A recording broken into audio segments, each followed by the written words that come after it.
Jemaah Masjid Syuhada yang dirahmati oleh Allah Subhanahu wa taala. Alhamdulillah sore ini kita masih diberi nikmat yang luar biasa. Tidak semua orang bisa menikmatinya, yaitu bisa hadir di majelis ta'lim. Kenapa? Karena memang tidak semua diizinkan untuk bisa hadir oleh Allah Subhanahu wa taala. Di mana dalam surat At-Taubah Allah Subhanahu wa taala berfirman, A'udzu billahi minasyaitonir rajim. Bismillahirrahmanirrahim. Innama ya'muru masajidallah. Sesungguhnya yang memakmurkan masjid Allah itu man amana billah wal yaumil akhir. Sesungguhnya orang yang memakmurkan masjid Allah itu adalah orang-orang beriman pada Allah dan hari akhir.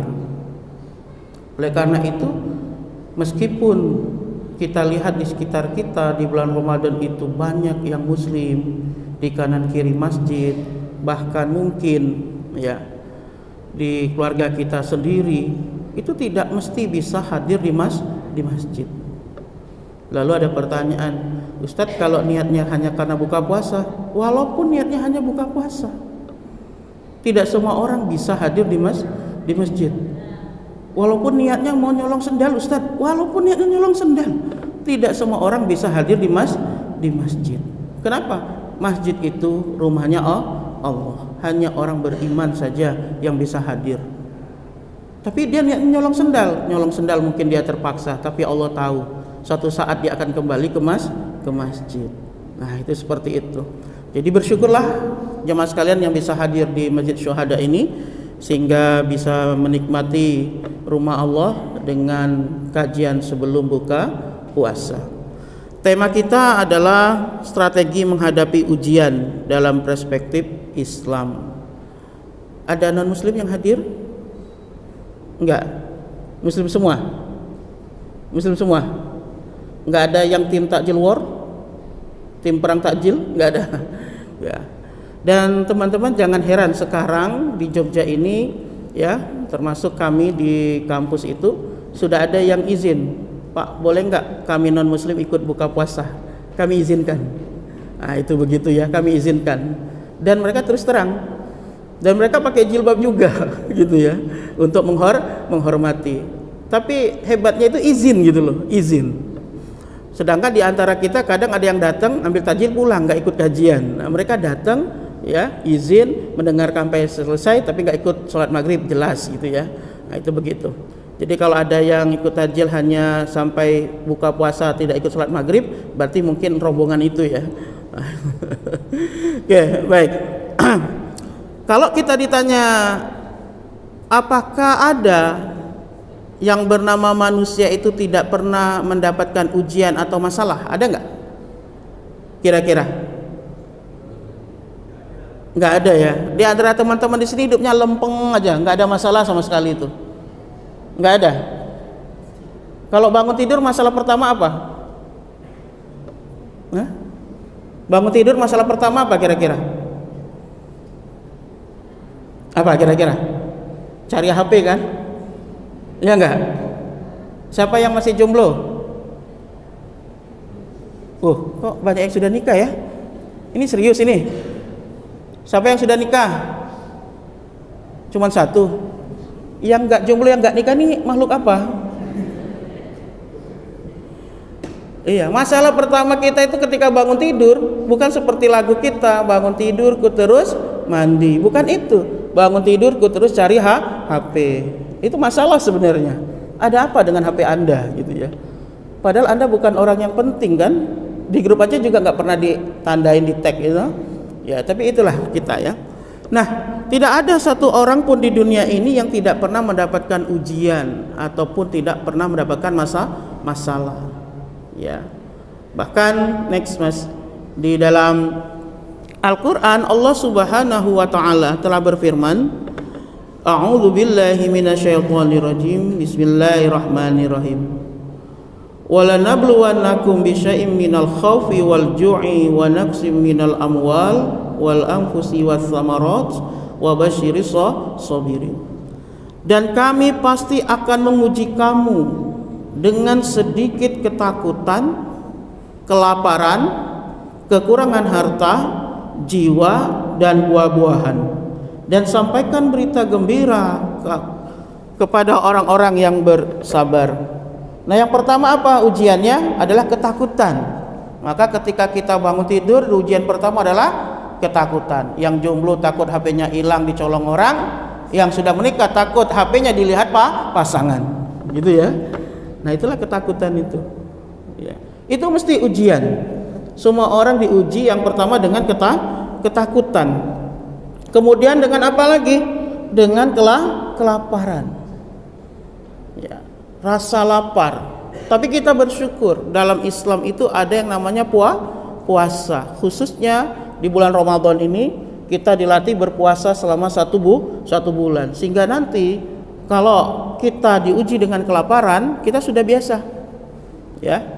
Bahkan kemarin sempat menghebohkan salah satu pembasket dunia, seorang muslim, dia puasa tapi tetap ikut lomba, bahkan dia menjadi pemenang, pengumpul poin terbanyak.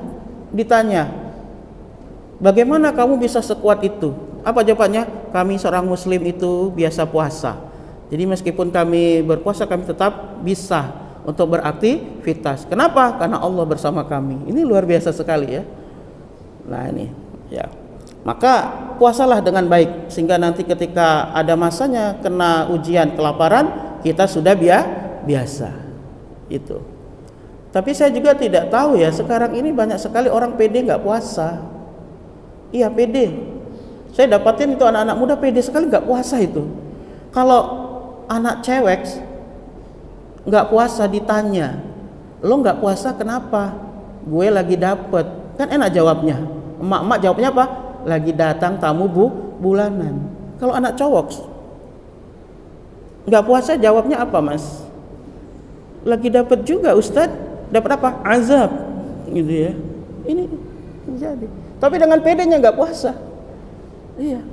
Bahkan ketika saya sedang mengisi pengajian buka puasa, ada yang dorong-dorong temannya, tuh kamu tuh disindir tuh nggak puasa, terdengar gitu ya. Dia pun ikut tertawa ya.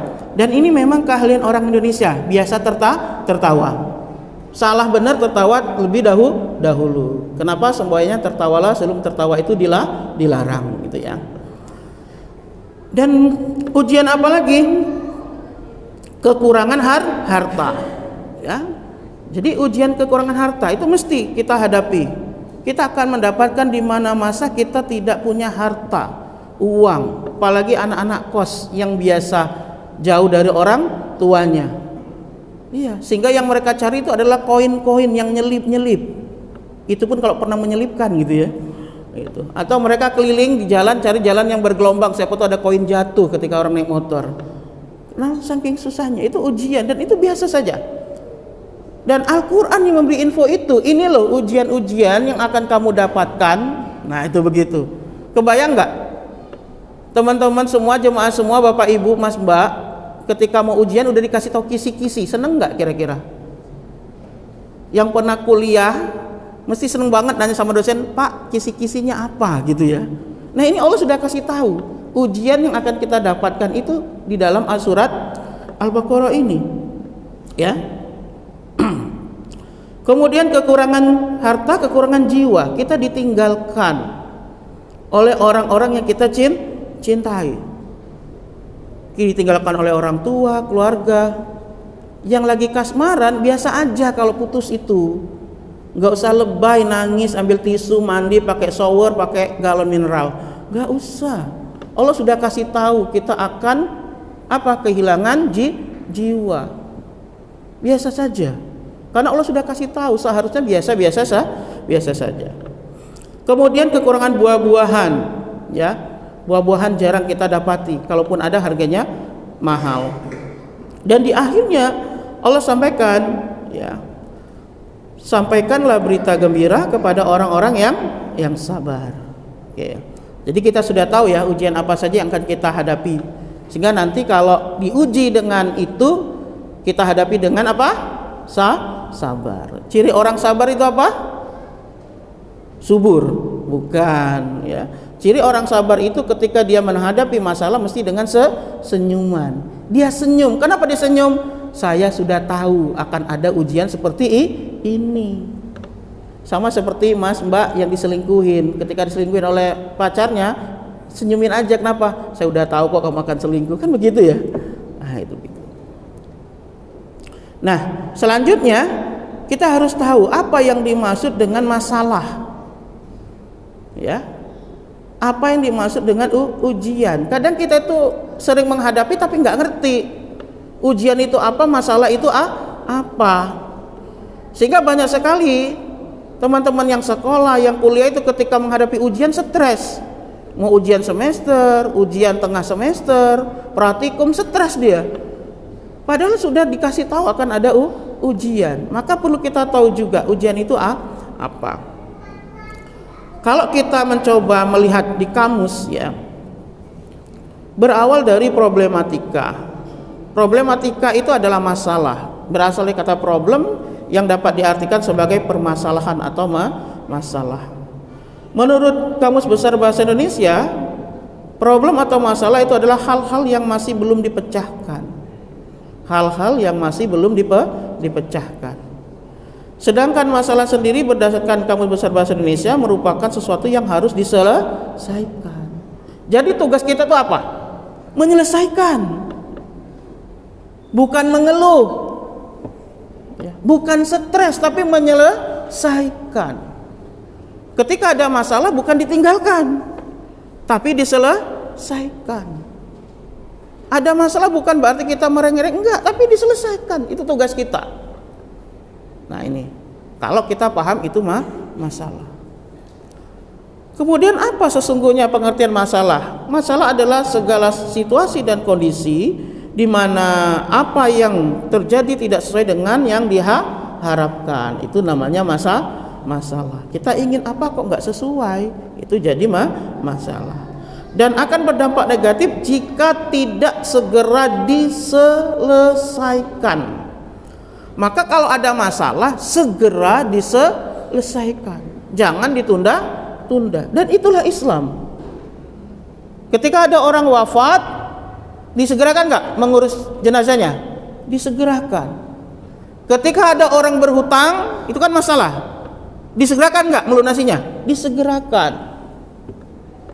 Ketika sudah cukup usia, sudah ada yang melamar, orangnya soleh, baik, diterima nggak lamarannya? Harusnya diterima. Nah, kenapa? Masalah harus segera diselesaikan. Jadi bukan ditunda-tunda. Kenapa masalah itu menjadi besar? Karena kita tunda. Iya. Kenapa masalah keluarga nggak selesai? Karena nggak pernah diurus. Iya. Pernah nggak jemaah sekalian mengalami kondisi di mana ekonomi tidak pernah meningkat, gitu-gitu saja? Seperti lingkaran yang rodanya berputar terus, tidak pernah berubah, gitu-gitu saja. Penyebabnya apa? Penyebabnya karena masalah nggak diselesaikan. Ya. Saya tuh sampai hafal ya. Ada orang itu yang mesti tanggal sekian itu mesti ngubungin untuk mencari pinjaman. Itu rutin.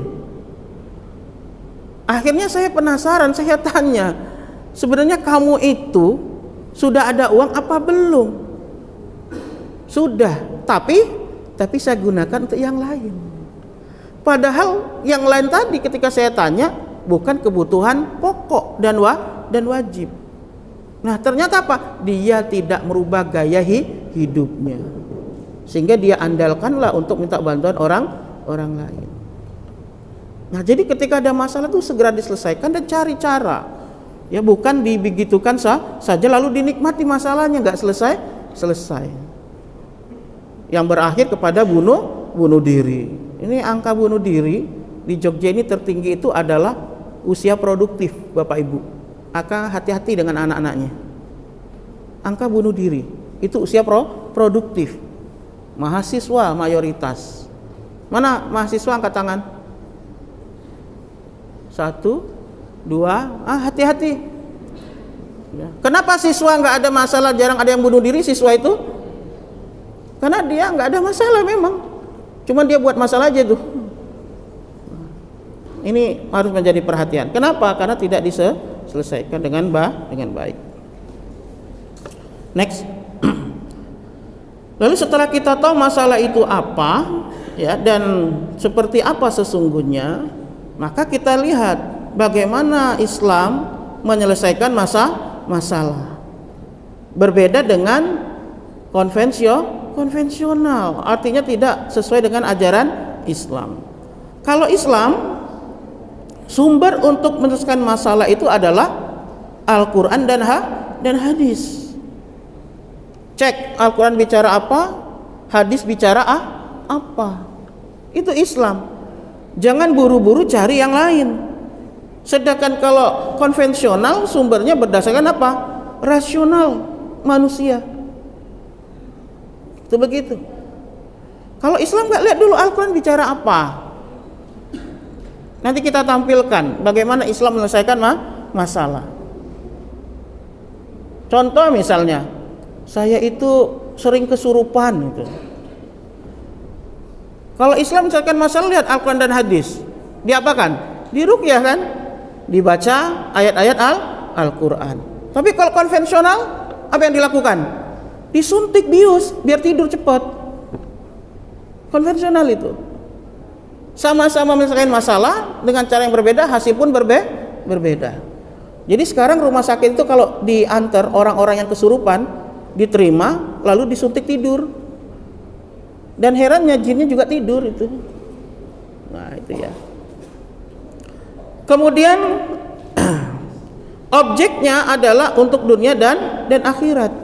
Ketika masalah itu selesai, ya, maka objeknya nanti adalah dunia dan akhirat. Sedangkan konvensional hanya untuk dunia saja, tidak memikirkan di akhirat bagaimana. Misalnya ada konflik, bagaimana supaya konflik ini selesai, ya. Dia tidak berpikir apakah nanti di akhirat mendapat sisa atau tidak. Tidak, dia selesaikan saja, ya. Misalnya sedang banjir, ya kan, bagaimana supaya banjirnya selesai? Motong kambing, kepalanya ditanam, kan begitu. Yang penting masalah selesai. Tapi di akhirat, bagaimana di akhirat? Disiksa nggak? Disiksa kan? Kenapa? Karena mengandung kesyirikan. Nah, ini penting sekali. Dia yang penting masalah selesai. Bagaimana proyek ini biar bisa berjalan kuat? Ya sudah, tanam tumbal, proyek tol, tanam tumbal. Dia nggak mikir bagaimana akhiratnya. Nah, ini kalau Islam harus diperhatikan dunia dan akhirat, ya. Bahkan jangankan mengurus yang seperti itu, membangun rumah saja, Islam itu ada aturan, jemaah sekalian. Kalau kamu ingin membangun rumah yang lebih tinggi daripada tetangga kanan kiri depan belakang, izin dulu dengan tetangga itu, agar supaya tidak mengganggu masuknya cahaya matahari dan peredaran udara. Itu hadis itu. Kalau tidak diizinkan bagaimana?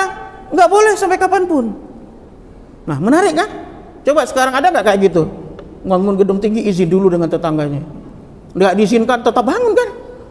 Dalam Islam tidak. Kenapa? Karena setiap manusia punya hak mendapatkan cahaya dan udara yang baik. Tapi kalau udah diizinkan ya sudah. Sampai segitunya. Ketika ada masalah gimana mau bangun rumah ya? Mau pengen tingkat, tetangganya setuju apa enggak? Ya.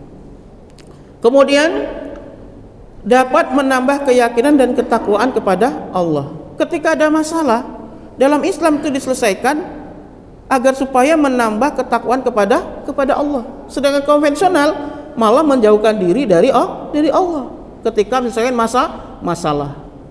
Kalau Islam, orang dilamar, udah siap-siap pernikahan, lalu ternyata nggak jadi, disuruh apa? Sabar, mungkin belum jodoh.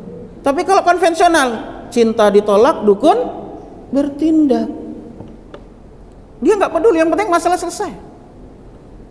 Nah, kalau Islam tidak, malah mendekatkan diri kepada Allah. Oh, mungkin cintaku kepada Allah sangat rendah, sehingga aku diuji dengan urusan cinta, sehingga aku akan kembali mencintai Allah lebih baik lagi. Tapi kalau konvensional, malah cari dukun, disantetlah perempuannya, bukan meningkatkan tapi malah menjauhkan. Nah, yang terakhir, penyelesaian ya berteraskan nilai-nilai akhlak. Sedangkan konvensional lebih berteraskan sentimen dan emosional.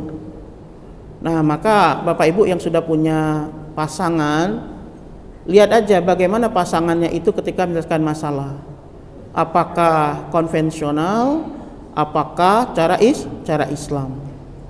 Kalau dia dengan cara Islam, akhlaknya mesti bagus cara menyelesaikannya. Tapi kalau dia dengan konvensional, mesti sentimen dan emosional. Nah, ini penting ya. Contohnya misalnya bapak pulang dari kerja capek-capek, lihat rumah berantakan, ibunya malah masih di sebelah rumah lagi buat majelis apa? Majelis ghibah. Lihat air minum kosong, meja makan kosong.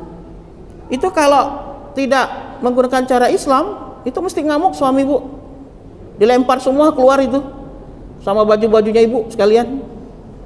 Tapi kalau cara Islam, ya dia mengeluarkan akhlak yang baik.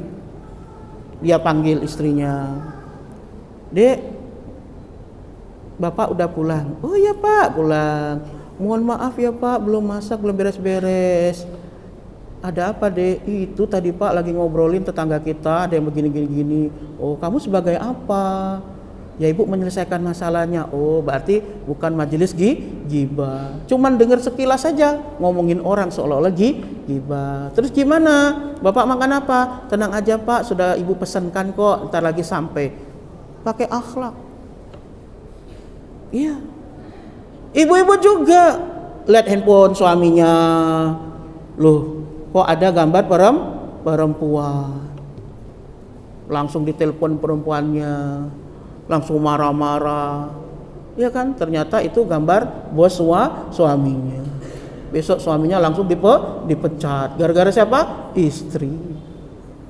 Maka kalau Islam dengan akhlak, "Pak, ini foto siapa?" "Oh itu bu, tadi ibu pimpinan minta difotokan, bapak belum sempat ngirim karena buru-buru pulang, udah kangen sama ibu." Selesai masalah. Tapi kalau pakai sentimen dan emosional, ya kan? Ini hati-hati. Ya. Oke, itulah bedanya cara Islam dan konvensional. Kita lanjut. Lalu bagaimana cara kita menyelesaikan masalah itu? Ini ada urutannya, ya. Yang pertama, temukan akar permasalahan. Masalahnya itu apa dulu? Temukan dulu. Masalahnya itu di mana? Kalau belum ketemu, jangan seolah-olah itu masalah. Ibu nemu foto perempuan tadi, kalau langsung dijadikan masalah, bermasalah nanti. Tapi kalau ditanya dulu masalahnya apa bukan, ya sudah, tidak akan jadi sebuah masalah. Kenapa? Banyak yang bukan masalah akhirnya menjadi masalah. Iya. Kalau laki-laki itu agak sulit ya untuk mudah menjadikan sebuah masalah. Kalau perempuan sangat gampang. Ya, setuju nggak setuju itulah yang terjadi. Iya. Masalah sangat gampang sekali. Ini saya ceritakan aja. Ya. Saya sudah izin sama istri saya kalau ada kejadian lucu di rumah kita ceritakan sama jamaah biar ditiru. Pagi-pagi istri saya bilang sama saya, "Mas, minta uang tambahan." "Ya sudah, ambil uang tunai saja di tempat yang biasa Mas taruh. Karena saya selalu naruh uang tunai kalau ada kebutuhan mendadak." "Wah, nanti uang Mas habis." "Ya sudah, nanti Mas transfer aja ya, Dek." "Nanti kalau Mas transfer, Adik harus ke bank, ke ATM."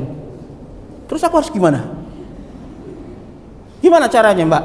Kamu sebagai perempuan, saya memberi uang sama istri saya, gimana caranya?" "Ngambil uang tunai, dia takut uang saya habis. Mau saya transfer, dia nggak mau ke bank, ke ATM. Terus saya harus gimana?" "Bim salah bim." abrakadabra, panggil Pak Tarno, kan nggak mungkin. Ini aja masalah itu.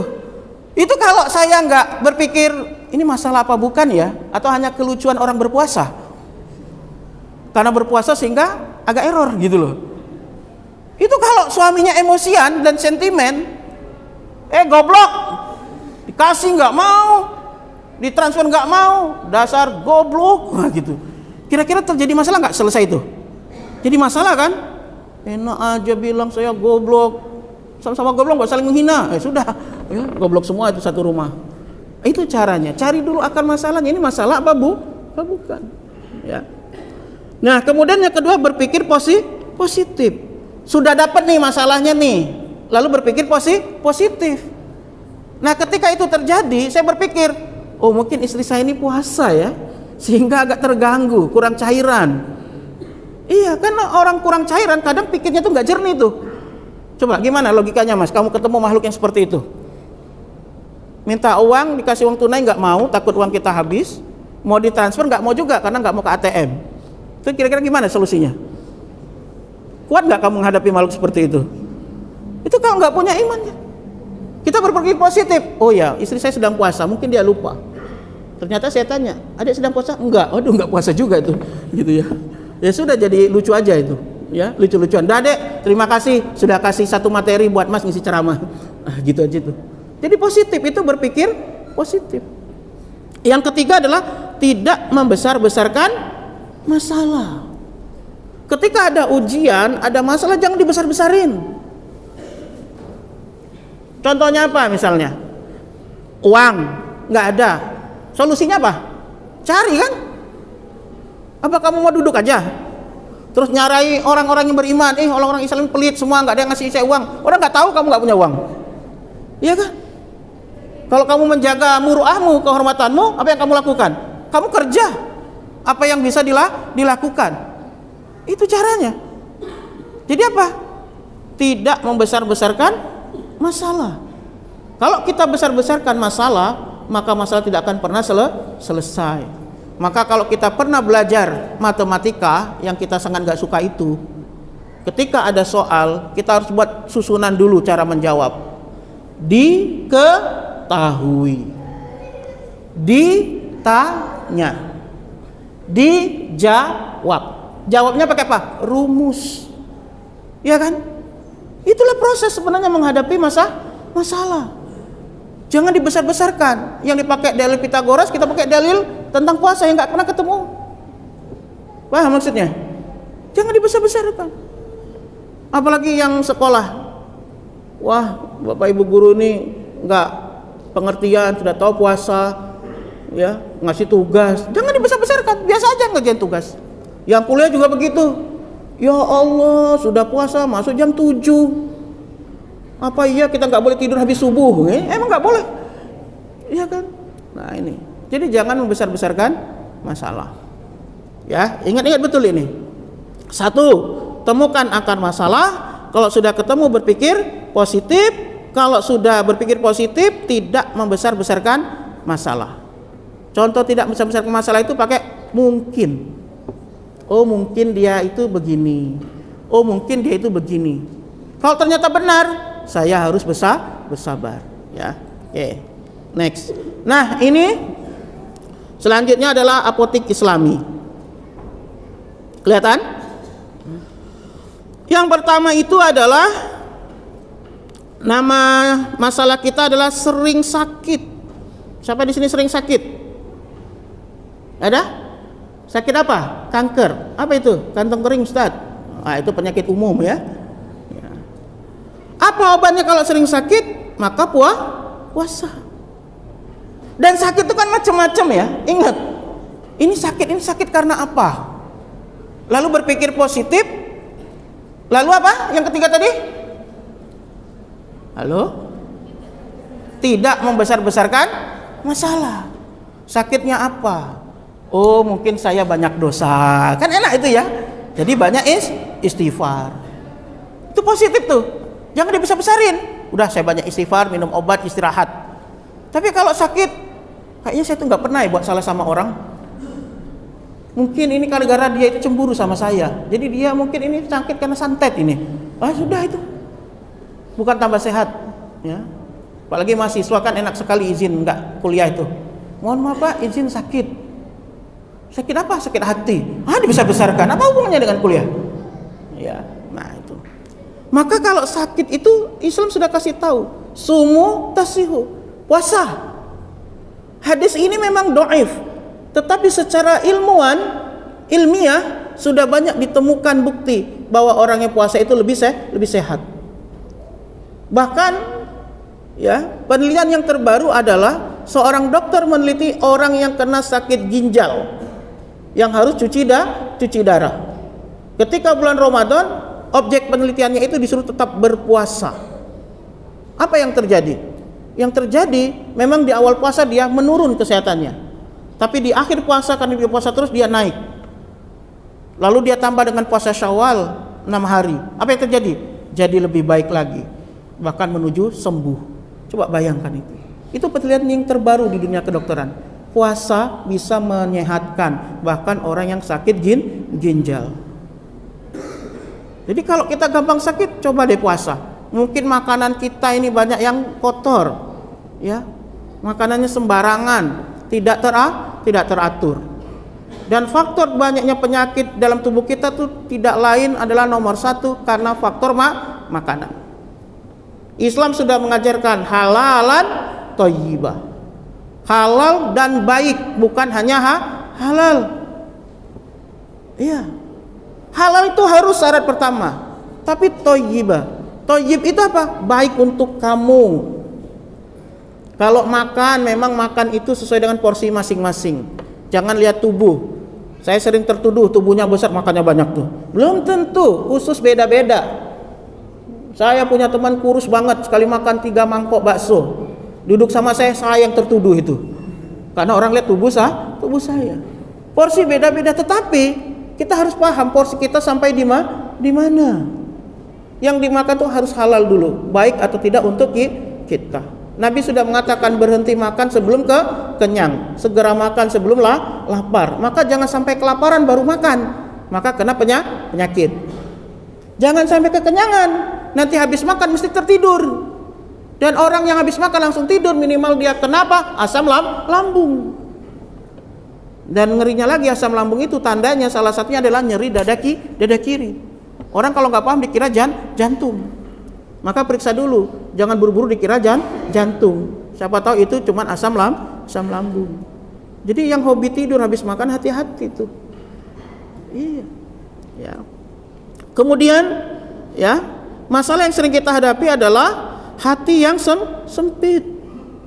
Bagaimana kira-kira hati yang sempit itu? Mudah tersinggung. Iya kan? Mudah menyalahkan orang lain, mudah marah. Itu ciri-ciri hati yang sempit. Diberi nasihat nggak mau, ngerasa lebih pintar. Iya. Kalau belajar merasa lebih hebat. Itu hati yang sempit. Maka apa yang diberikan oleh Islam? Nah, dalam surah Al-Isra dikatakan apa? Wa nunazzilu, dan kami turunkan minal Qur'an, dari Al-Quran apa? Ma huwa asyifa. Apa itu? Obat. Ma huwa syifa. Ya, apa? Obat. Wa rahmah, dan rahmat. Bagi siapa? Lil mu'minin, untuk orang-orang yang beriman. Maka cobalah cari obatnya dalam Islam dengan membaca Al-Quran. Bukan buka buku primbon, bukan buka ramalan-ramalan sio, bukan buka bintang-bintang Capricorn, Scorpio, Gemini, Pisces, apalagi itu. Banyak sekali itu. Enggak, tapi cobalah baca Quran dulu. Lagi punya masalah buka Al-Quran. Mohon maaf ya, biasanya saya kalau ada orang konsultasi itu, saya suruh buka Quran dulu. Ibu, Mas, Mbak sudah wudu? Belum, wudu dulu. Terus itu ada Al-Quran, buka sendiri, pilih sendiri mana yang baca. Dibuka, dia tunjuk, baca, saya terjemahkan. Apakah kondisimu seperti ini? Dia kaget, padahal dia nggak cerita masalahnya apa. dia juga baru buka Al-Quran, dia juga nggak bisa bahasa Arab, tapi ketika dia baca artinya persis seperti masalahnya. Apa jawaban Al-Quran? Bersabar. Apa jawaban Al-Quran, Bu? Beriman. Apa jawaban Al-Quran, Mas? Sedekah. Nah itu begitu tuh. Maka bacalah Al-Quran. Bahkan terkadang kita baca Al-Quran ketika punya masalah, sudah gak tahu artinya, baca salah-salah, nangis juga tuh. Saya juga bingung gitu, belum ada yang meneliti itu. Kenapa ada orang punya masalah baca Quran, dia hanya baca sembarangan ayat, gak tahu artinya tapi bisa nangis. Belum ada penelitiannya itu. Silakan yang mau meneliti. Iya. Kenapa orang-orang non-muslim dengar azan sampai nangis? Kita dengar azan sambil ngobrol. Ya kan? Kenapa itu? Coba silakan diteliti. Ya, silakan yang punya perasaan kok mudah marah, tersinggung, baca Quran. Ya. Kemudian apa lagi? Ada penyakit yang namanya susah bahagia. Coba saya tanya di sini yang hadir bahagia enggak nih? Halo? Coba yang bahagia angkat tangan. Ah, sedikit nih. Ini yang hadir bermasalah semua. Saya juga heran ya, kenapa kalau ngisi pengajian itu sulit sekali orang mau ngacung tangan itu ya. Tapi kalau mau bagi sembako ngacung aja itu. Siapa yang mau sembako ngacung, emasnya sampai turun tuh. Nah, gitu. Nah ini ya. Dan kebahagiaan itu biasa saja, setiap orang memilikinya. Tapi terkadang kebahagiaan itu hilang karena dia tidak bisa menyelesaikan masalahnya dengan baik. Al-Quran bilang apa? Terkait dengan supaya kita tidak punya yang namanya penyakit susah bahagia. Kita disuruh apa? Sholat tepat waktu. Nah ini ya. Karena kita tuh sukanya begitu kok. Ya. Sholat tepat waktu itu kadang-kadang nunggu kalau punya masalah tuh. Baru sholat tepat waktu. Salah kiblat lagi. Ya kan? Udah sholat tepat waktu duluan dari teman-temannya, salah kiblat lagi. Ya. Nah ini ya. Sholat tepat waktu. Ya. Ala bi zikrillahi tatma'innul qulub. Hanya dengan mengingat Allah maka hati itu akan tentram, tenang. Jadi kalau kita susah bahagia itu ya cobalah mungkin kita jauh dari Allah. Ingat Allah ya. Sehingga hati menjadi tenang. Apalagi ini saya lihat yang hadir banyak yang masih muda-muda, jauh dari orang tua. Tempat curhat yang terbaik itu siapa? Allah. Besti Ustaz. Iya, sekarang besti, besok bustu. Alias musuh. Iya kan? Tempat curhat yang terbaik itu Allah. Saya sampai detik ini kalau ada masalah, istri saya pun belum tentu saya kasih tahu. Kenapa? Biar Allah saja yang tahu. Akan selesai dengan sendirinya. Cerita dengan teman, awalnya itu cerita hanya berdua. Besok jadi rahasia umum. Iya. Jadi cobalah kembali kepada Allah. Kemudian apa lagi yang sering kita hadapi ujian itu masalahnya? Ya. Emosi melulu, mudah marah. Solusinya apa yang diberikan oleh Islam? Wudu. Ya, berwudu. Kenapa? Ya. Karena sesungguhnya amarah itu datangnya dari setan dan setan diciptakan dari api. Api akan padam dengan air. Apabila salah seorang dari kalian marah, hendaknya ia berwudu. Jadi kalau lagi emosi, itu silakan berwudu. Cara cepatnya. Sehingga apa?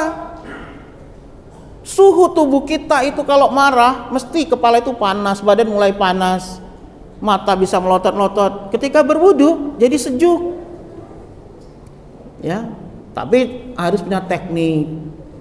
Ketika orang lagi marah-marah dengan kita juga emosi, jangan stop dulu, saya mau wudu. Jangan dengan begitu.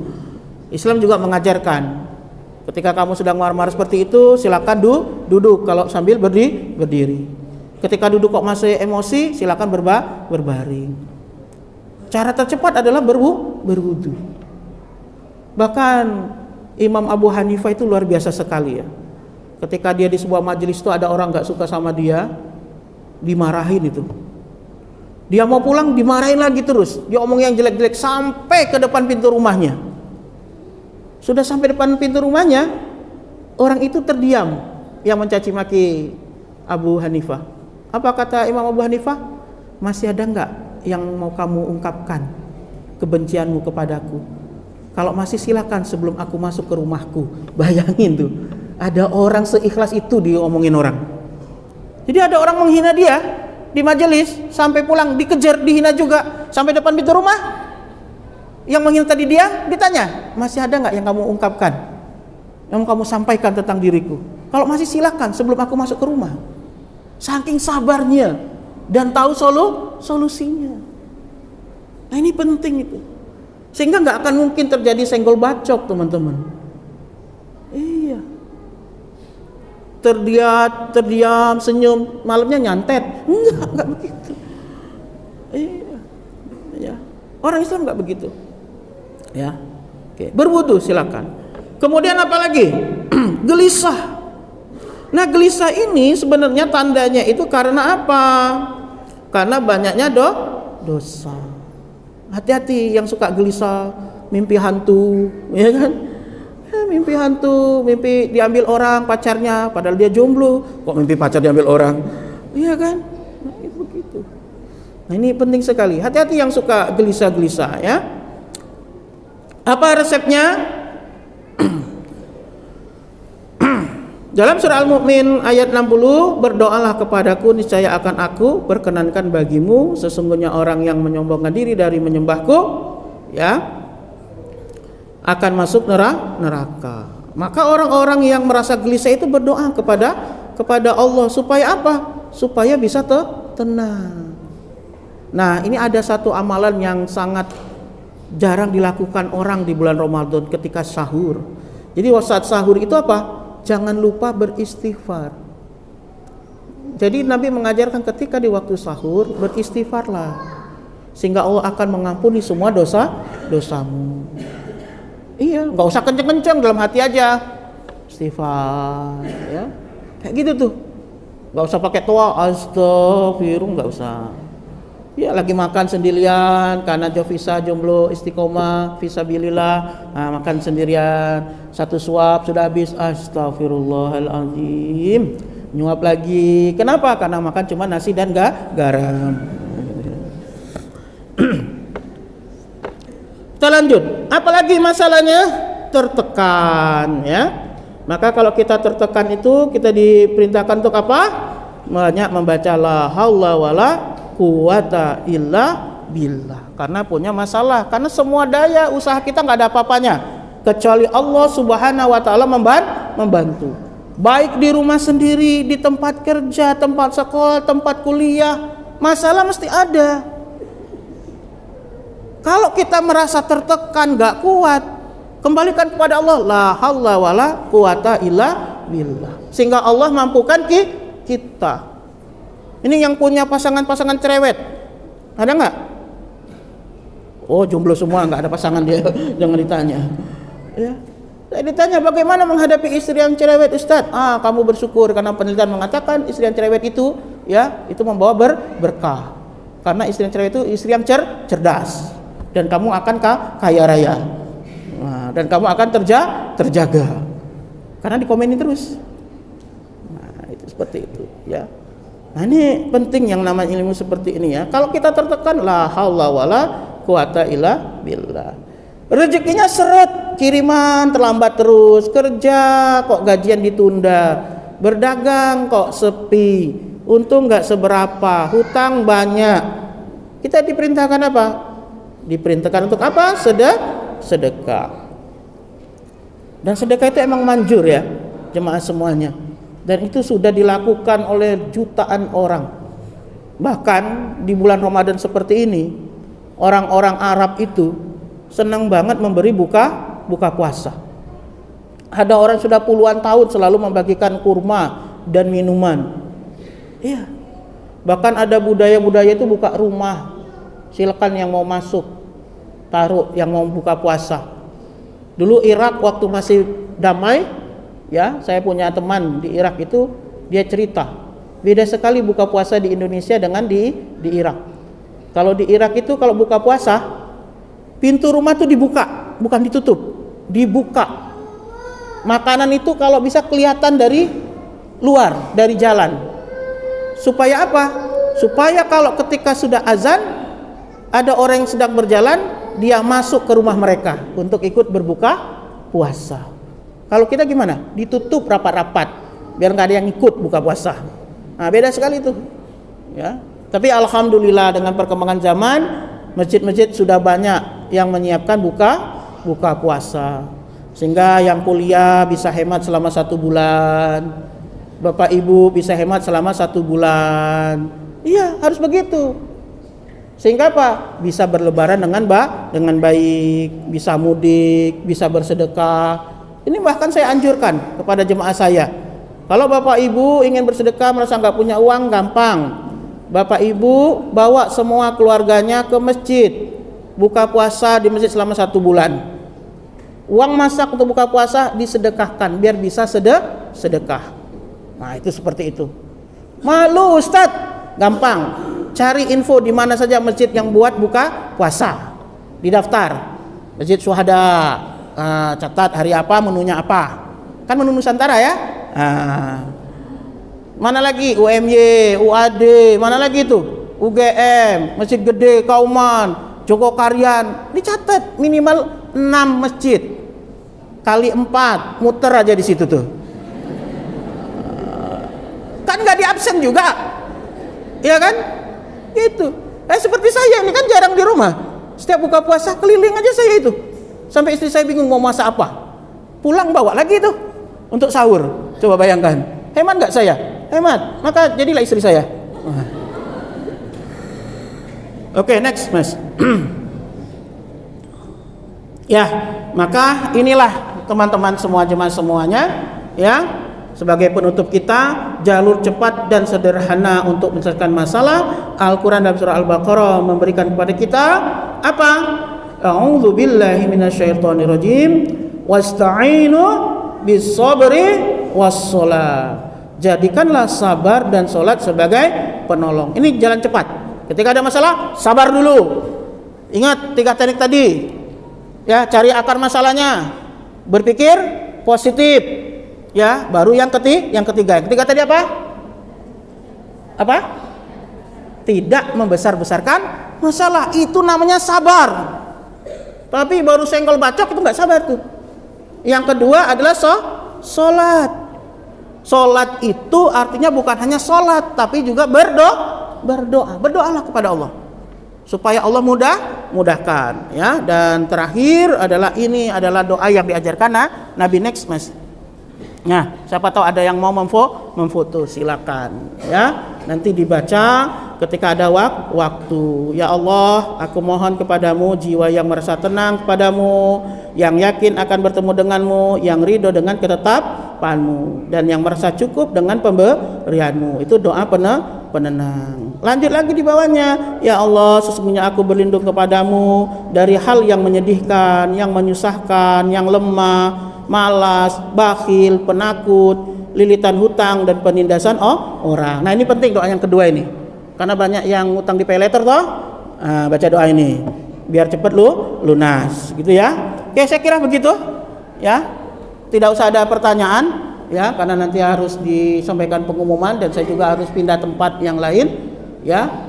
Saya juga tidak minta maaf karena saya sengaja ngomongnya, jadi yang tersinggung rasakan saja.